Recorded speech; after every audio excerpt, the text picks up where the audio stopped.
two airheads and a boxer. Can these two airheads turn this boxer into this race bike? Episode 7, Exciting Products.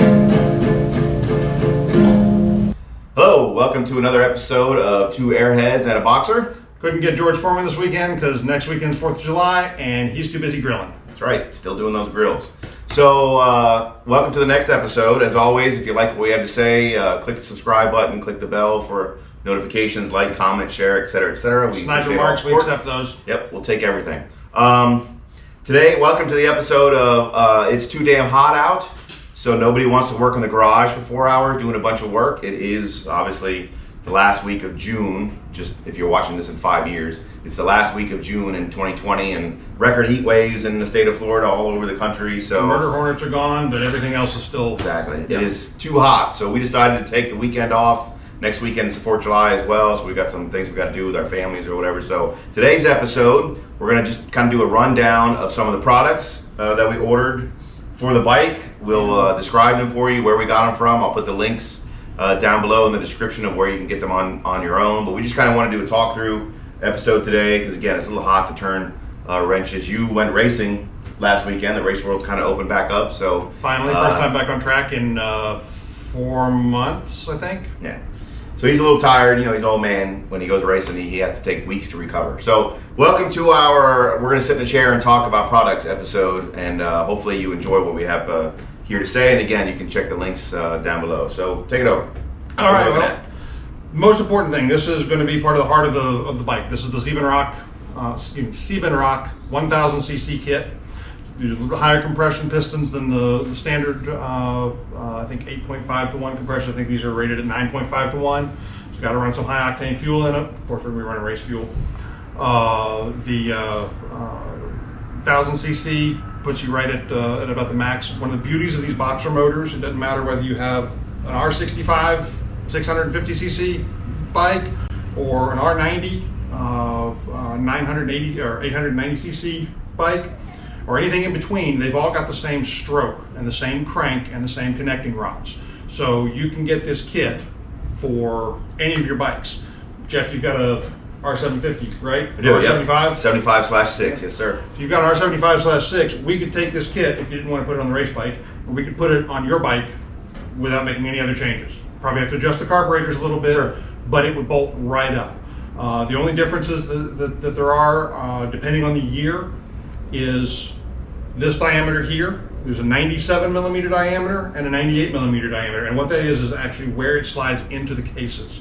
So some of the early ones are 97, or most of the early ones are 97 millimeter. The later ones, the R90s and R100s, are 99 millimeter. So it gives a little bit thicker wall at the bottom, but this area, this section right here, is not really part of the compression area, so it's not a huge deal. It's not like you're giving up reliability for that.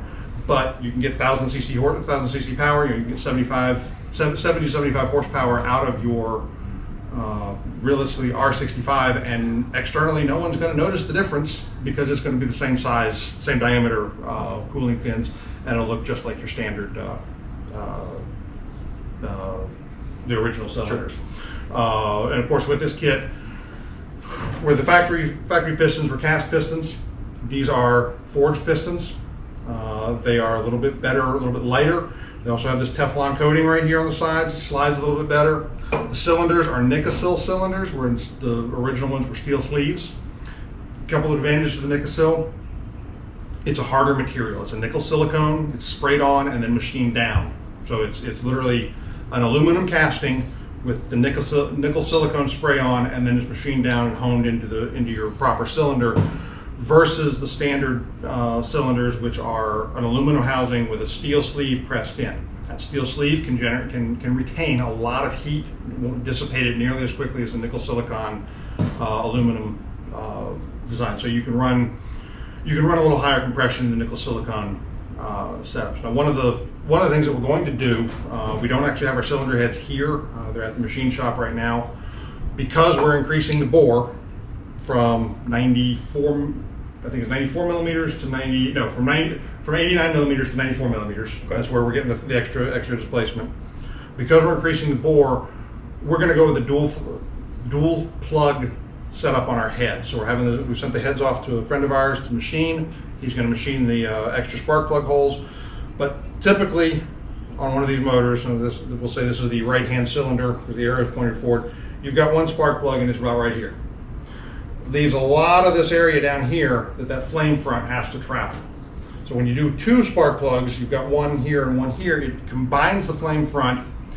It eliminates pinging. If you've ever hit the gas too hard in your car with 87 octane and you hear that ping, ping, ping, ping, ping, like someone tapping on the motor with a hammer, that's the pinging. What that is detonation. It's basically where you start the explosion up here, it hasn't reached all the way in here, but the piston is already going this way, so now you're creating an explosion where there's no pressure built up.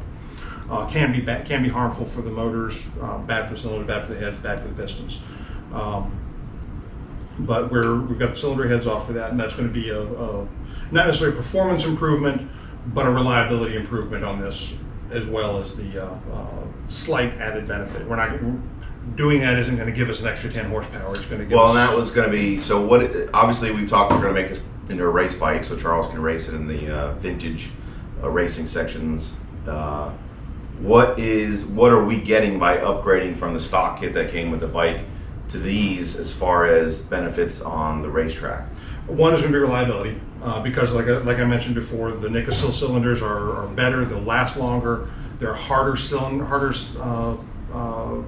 compound, so it won't wear out as much.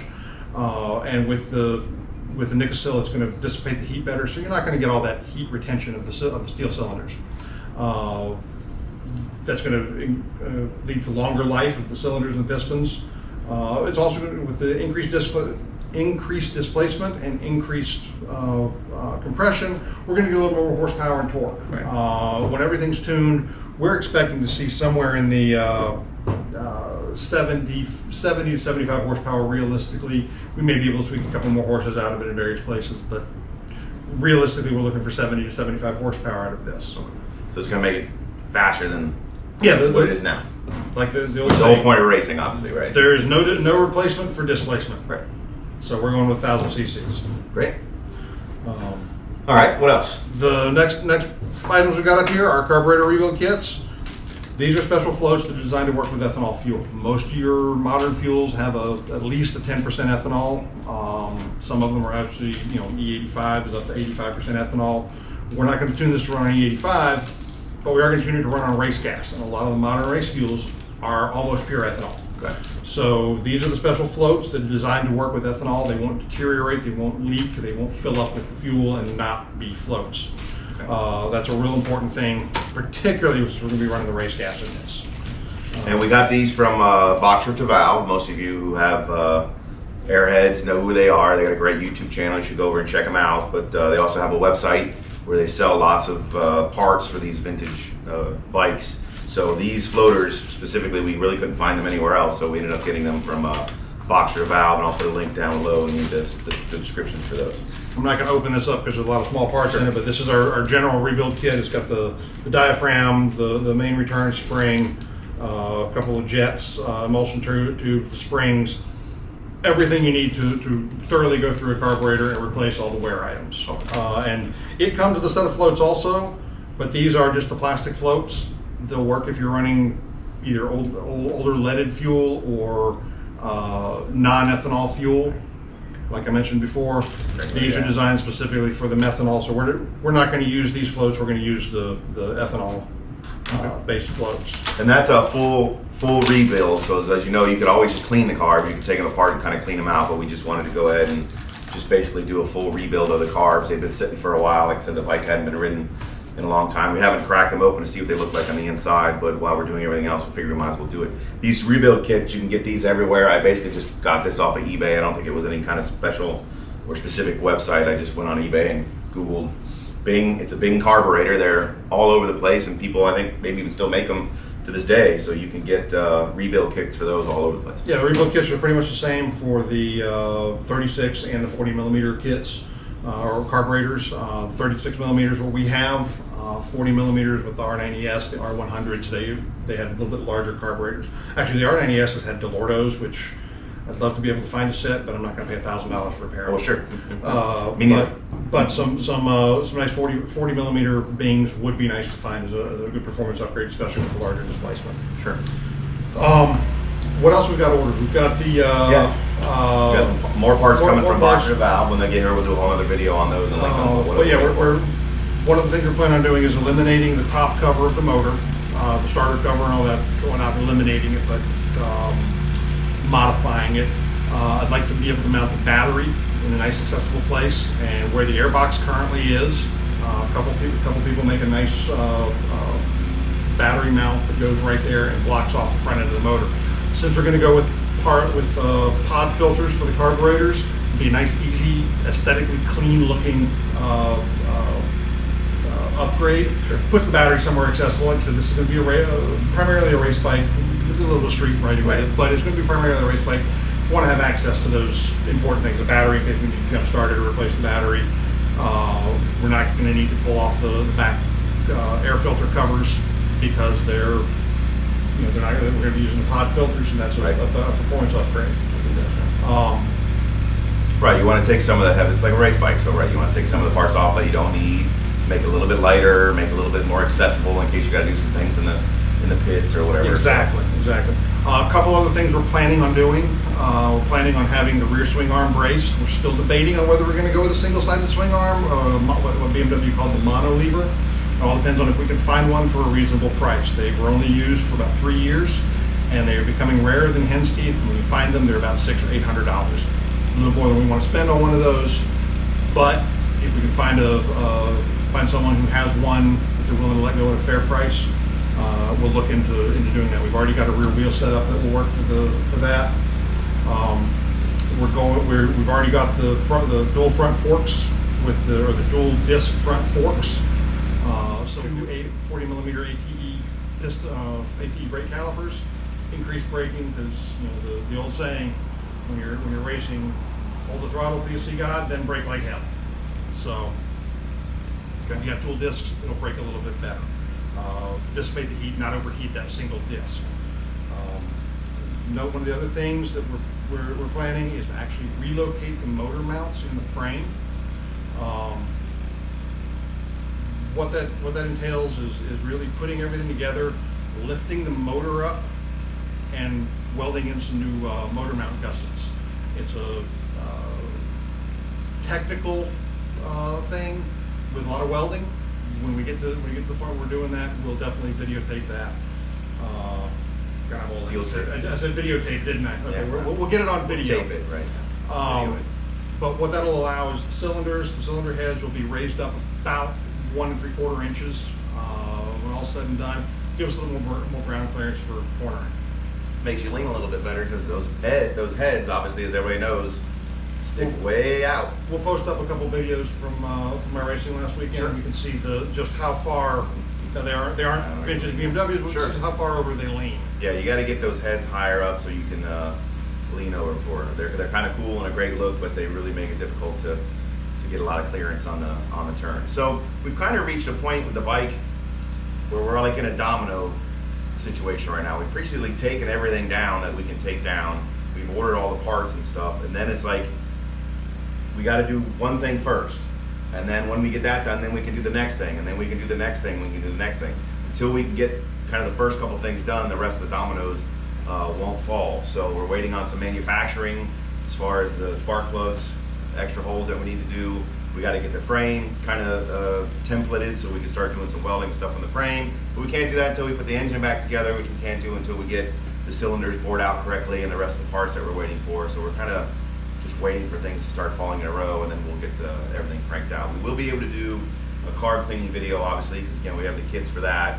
So that may end up being what the next video is. We'll just put the camera up and show you how to take apart and rebuild a carb. What else are we wait for? Well, I do want to take some credit. All the credit. No. I'll take all the credit for this one. I'll take all the responsibility for it also.